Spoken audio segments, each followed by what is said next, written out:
Hi everyone, आप सबका स्वागत है कोड फॉर एजुकेशन में। ये है सीएसएस का पार्ट 26। इसके अंदर हम देखेंगे आपका सीएसएस लिस्ट स्टाइल के बारे में कि कौन कौन सी प्रॉपर्टी इसके अंदर आती है और उसको किस तरीके से थ्योरी एंड प्रैक्टिकल में यूज करना चाहिए गाइस। तो चलिए यहाँ पे सबसे पहले मैंने आपको हर वीडियो में बताई है सीएसएस फुल ट्यूटोरियल की सीरीज है guys.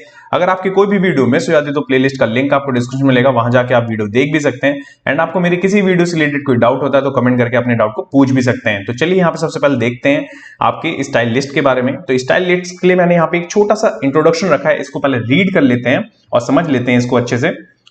The list in CSS specifies the listing of the contents of the items in a particular manner.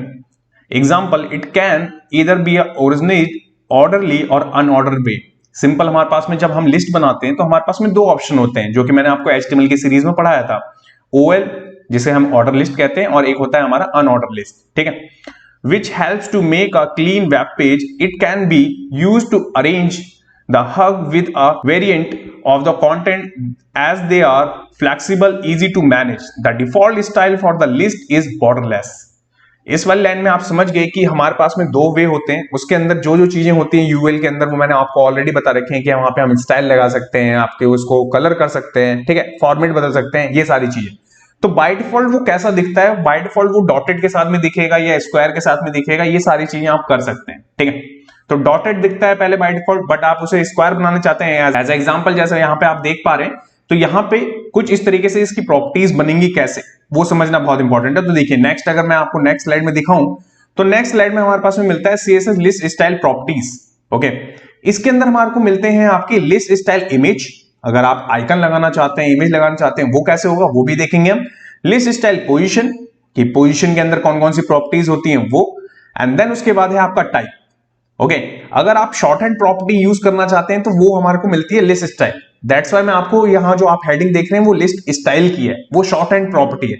But इसकी फुल फॉर्म अगर पूरी प्रॉपर्टीज को देखेंगे आप तो इंडिविजुअल है सारी प्रॉपर्टीज। ओके, अब ये जितनी भी मैंने यहाँ पे प्रॉपर्टीज बताई हैं और इनकी वैल्यूज मैंने अभी आपको नहीं बताई हैं, तो वैल्यूज को हम क्या करते हैं, सबसे पहले चलते हैं अपने एडिटर पे और सारी प्रॉपर्टीज को वन बाय वन प्रैक्टिस करके देखते हैं गाइस। तो चलिए यहाँ पे चलते हैं सबसे पहले अपने एडिटर पे। सो गाइस, एडिटर पे आने के बाद सबसे पहले मैंने यहाँ पे एक फाइल बना रखी है part 26 CSS list style.html। Okay, ये सेम फोल्डर होने वाला है जिसके अंदर पूरा कोर्स कवर होगा। और यहाँ पे मैंने एक इमेजेस करके एक फोल्डर बनाया है जिसके अंदर एक इमेज डाउनलोड करके आइकन कह सकते हैं आप, वो मैंने यहाँ पे रखी हुई है। ओके, और सेम थिंग मैंने यहाँ पे यूआरएल के साथ भी रखा हुआ है कि एक यूआरएल मैंने यहाँ पे रखा हुआ है इमेज के आइकन का, जिसको आगे चल के अभी मैं आपको दिखाऊंगा कैसे यूज करना है। यहाँ पे आप देखेंगे बॉडी पे h1 है हमारे पास, एक डिव लिया है मैंने, उसके अंदर मेरे पास में यूएल। ओके, यूएल के ऊपर एक क्लास है जिसका नाम मैंने ए रखा है एंड सेकंड है मेरा यहाँ पे ओएल। ओएल के ऊपर मैंने क्लास बी रखा है।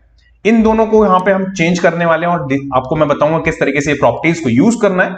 और यहाँ पे आप देखेंगे जब कभी भी आप यूएल यूज करते हैं तो आपको डॉटेड मिलता है बाय डिफॉल्ट, और जब कभी भी आप OL यूज करते हैं तो आपको यहाँ पे 1 2 3 मिलता है। इसको भी चेंज कर सकते हैं आप। ओके, कैसे वो देखेंगे। तो यहाँ पे सबसे पहले अभी हम करेंगे, तो मैं यहाँ लेता हूं बॉक्स, ठीक है, ए ले लेता हूं, पहले वाले से ही स्टार्ट करते हैं। और यहाँ पे मैं सबसे पहले लिखूंगा लिस्ट, ठीक है, स्टाइल टाइप। अब टाइप में बाय डिफॉल्ट अगर आप यहाँ पे डिस लिखेंगे ना तो कुछ चेंज नहीं होगा क्योंकि वो तो आ ही रहा है बाय डिफॉल्ट। आप समझ रहे हैं। अगर आपको चेंज करना है तो कैसे चेंज करेंगे, अब यहाँ पे आपको लिखेंगे, यहाँ पे अगर मैं यहाँ पे कर दूं सर्कल, कर दूं सेव, एंड सेव करने के बाद आप देखेंगे तो देखिए सर्कल आ गया आपका वहां पे, आप देख रहे हैं। अगर मैं चाहता तो यहाँ पे स्क्वायर भी कर सकता था। ये कुछ वैल्यूज हैं जिसको आपको यूज करना है अगर इन फ्यूचर में, क्योंकि देखिए यूएल और ओएल ये आपको पर्टिकुलर वेबसाइट्स के अंदर मिलेगा, हमेशा मिलता है, ये आपको कहीं ना कहीं इसकी जरूरत पड़ती ही रहेगी आगे चल के, ठीक है। तो यहाँ पे आपको पता होना चाहिए कि कौन कौन सी उसकी प्रॉपर्टी है, उसकी वैल्यू क्या है। ओके, तो यहाँ पे ये पहले के लिए हो गया। अगर मैं यही कॉपी करके पेस्ट करके यहाँ पेस्ट कर दूं, ठीक है, इस वाले के लिए, तो यहाँ पे तो हमारे पास में नहीं है। तो यहाँ पे हमें मिलता क्या है, सबसे इंपॉर्टेंट बात, यहाँ पे हमें बाय डिफॉल्ट मिलता क्या है। बाय डिफॉल्ट के लिए अगर मैं यहाँ पे क्या लिख दूं, अगर मैं लिख दूं अल्फा अपर, ठीक है, करूं सेव, एंड सेव करने के बाद आप देखेंगे तो देखिए ए पे बदल गया ये, बट मेरे को तो बी पे करना है, मैं करूंगा सेव। एंड सेव करने के बाद देखेंगे देखिए 1 2 3 बाय डिफॉल्ट आ रहा था आपका, बट मैंने यहाँ पे इसको चेंज करके मैंने अपर कर दिया। अब इट मींस कि कैपिटल में दिखना चाहिए सारा। अगर मेरे को कैपिटल में नहीं चाहिए तो मैं लोअर कर दूंगा, यहाँ पे करूंगा सेव, एंड सेव करने के बाद ओके, सेव करने के बाद आप यहां पे देखेंगे तो यहां पे आपको दिख भी रहा होगा। ओके, इट मींस कि यहां पे लोअर केस भी चल रहा है आपका, अपर भी चल रहा है, और बाय डिफॉल्ट में 1 2 3 तो है ही आपके पास में। अब आप चाहते हैं कि नहीं मेरे को ये भी यूज नहीं करना, और कौन सी प्रॉपर्टी है इसमें, तो यहां पे आएंगे, यहां पे आप लेंगे रोमन, अपर रोमन करेंगे, और यहां देखेंगे तो देखिए रोमन भी आ गया आपका। ओके, इसके बाद है नेक्स्ट इसी में आपको क्या करना है, यहां पे लोअर लिखना है। ठीक है, ये देखिए करेंगे सेव, एंड सेव करने पे आ गया। बट ये चलेगा किस पे, ध्यान रखिएगा, देखिए चलता सब पे है, कुछ भी प्रॉपर्टी आप किसी पे भी चला सकते हैं, बट एक हम चला रहे हैं आपका ओएल पे, एक चला रहे हैं हम यूएल पे। एलआई पे कोई भी प्रॉपर्टी डायरेक्ट मत चलाइएगा, वहां पे काम नहीं करेंगे। ओके, ये समझना भी बहुत इंपॉर्टेंट है आपको। तो ये है आपका क्या, ये है आपका लिस्ट स्टाइल के लिए। ओके, ये पहली प्रॉपर्टी जो मैंने आपको बताई, ये दोनों केसेस में कैसे आपको काम करना है वो। अब इसके बाद में नेक्स्ट जो प्रॉपर्टी हमें मिलती है इसके अंदर, वो मिलती है लिस्ट स्टाइल पोजीशन। इसके अंदर दो वैल्यू मिलती है हमें, पहली मिलती है इनसाइड। ठीक है, अगर मैं इसको कर दूं और करने के बाद अगर मैं सेव करूं और सेव करके आपको आउटपुट दिखाऊं तो ये थोड़ा सा स्पेस ले लेगी आपने लेफ्ट हैंड साइड से। ठीक है, और जो इसकी बाय डिफॉल्ट की होती है प्रॉपर्टी, उसको यूज करें या ना करें आउटसाइड, वो सेम दिखेगा आपको। सेव करूंगा, सेव करके देखिए वापस सेम जगह पे पहुंच गई है। और यही सेम प्रॉपर्टी अगर आपको यूज करनी है इसमें भी, ठीक है, तो सेव करने के बाद आप आउटसाइड तो कोई इंपैक्ट नहीं दे रही, बट जैसे ही आप इनसाइड लिखेंगे तो आपको इसमें भी यहां पे चेंजेस दिखेंगे। आप समझ रहे हैं? तो कौन कौन सी प्रॉपर्टी किस किस तरीके से यूज करनी है वो मैं यहां पे आपको दिखा रहा हूं। अब इसके बाद में इसी के अंदर, ठीक है, अब इसके बाद में इसी के अंदर यहां पे मिलता है आपको स्टाइल इमेज, इसमें यूआरएल है आपका। अब यूआरएल पे मैं आपको दो तरीके से दिखाऊंगा। पहला है आपका, मेरा यहां पे लिंक है मेरे पास में सपोज, तो मैं यहां पे क्या करूंगा, लिंक डाल दूंगा। ठीक है, मैंने यहां पे लिंक डाल दिया, कर दिया मैंने सेव, एंड सेव करने के बाद आप देखेंगे तो देखिए मेरा वो जो आइकन इतना बड़ा था कि वो यहां पे इस तरीके से दिख रहा है। बस मेरा टारगेट ये है कि पहले आपको समझ में आ जाए कि प्रॉपर्टी की वैल्यू कैसे यूज करनी है। ठीक है, अभी हम डिजाइन को प्रिफर नहीं कर रहे, ध्यान रखिएगा।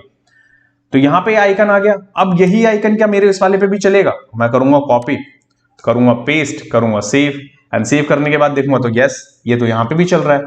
ओके, तो यहां पे ये दोनों प्रॉपर्टीज चल रही है। इट मींस कि देखिए टाइप आपका अलग हो सकता है, बट पोजीशन, इमेज, ये सारी की सारी एक ही जैसी प्रॉपर्टीज हैं जो यहां पे भी चल रही हैं और आपकी सब में काम करेंगी। ध्यान रखिए। अब मैंने आपको बताया था कि जो लिस्ट स्टाइल जो मैं आपको पढ़ा रहा था, शॉर्ट हैंड प्रॉपर्टी है क्या। तो शॉर्ट हैंड प्रॉपर्टी कैसे बनेगी वो अब बनेगी अगर मैं कर दूं कमेंट। ठीक है, मैं इनको कर देता हूं कमेंट, करता हूं से नॉर्मल, वापस डिफॉल्ट वाले फेज में आ गए हम। तो सबसे पहले अभी हमें करना क्या होगा, यहां पे देखिए, तो यहां लेंगे हम लिस्ट स्टाइल। ठीक है, सीक्वेंस को ध्यान दीजिएगा। मैं यहां पे ले लेता हूं सबसे पहले आपका, यहां पे अगर सपोज मैंने डिस नहीं लेना, मानिए सर्कल लेते हैं, आपको समझ में आएगा। इनसाइड ले लेते हैं, ठीक है, पोजीशन भी बता दी मैंने। अब यूआरएल की बारी है, अब मेरे को यूआरएल चाहिए। ठीक है, तो यूआरएल के मेरे पास में ये यूआरएल है, मैं करूंगा कॉपी, कर दूंगा पेस्ट, करूंगा सेव, एंड सेव करने के बाद देखेंगे तो देखिए शॉर्ट एंड प्रॉपर्टी भी चल सकती है। इसलिए मैंने आपको पहले लॉन्ग मेथड बताया, देन उसके बाद में अभी ये शॉर्ट मेथड बता रहा हूं। और इसके बाद में अगर मैं करूं कॉपी और यहां कर दूं पेस्ट, तो ये यहां पे भी चलेगा। ये देखिए, देख रहे हो। अब इसके बाद में एक ऑप्शन बनता है कि ये जो मेरे पास में सीडीएल लिंक तो है ही नहीं, मैं ऑफलाइन यूज कर सकता हूं क्या? यस। तो यहां पे आपको अपने इमेजेस के फोल्डर को उठाना है। यहां पे देखिए मैंने उठा लिया। एक डॉट लगाने के बाद में क्या करता है, ये बैकवर्ड जाता है। इट मींस कि फोल्डर स्ट्रक्चर के अंदर जाएगा। वहां से आपको फाइंड आउट करना है कि आपने वो इमेज कहां रखी है। वो कहीं पे भी हो सकती है, डेस्कटॉप में, डाउनलोड में, डॉक्यूमेंट्स में, कहीं पे भी। ठीक है, तो यहां पे मैं करूंगा इसको सेव, एंड सेव करने के बाद आपको आउटपुट दिखाऊंगा तो देखिए अभी भी चल रहा है। ठीक है, मैंने यहां पे आपका देखिए सीडीएल लिंक पास नहीं करा, मैंने ऑफलाइन लिंक पास करा है, बट तब भी ये यहां पे शो कर रहा है। ठीक है, तो ये है आपका लिस्ट स्टाइल की अंदर की प्रॉपर्टीज, वैल्यूज की किस तरीके से आपको यूज करनी है गाइस। उम्मीद करता हूं कि आपको चीजें समझ में आई होंगी। प्रैक्टिस करें। अगर आपका कोई डाउट है तो अपने डाउट को कमेंट करके पूछ सकते हैं। नेक्स्ट वीडियो में आपको क्या पढ़ाने वाला हूं वो भी एक बार देख लेते हैं। सो गाइस, नेक्स्ट वाले वीडियो में हम देखेंगे आपका सीएसएस बैकग्राउंड से रिलेटेड प्रॉपर्टीज को, कि किस तरीके से उसके अंदर की सारी प्रॉपर्टीज को यूज करना चाहिए, theory and practical guys. Thanks for watching this video. जब तक till then, bye bye guys.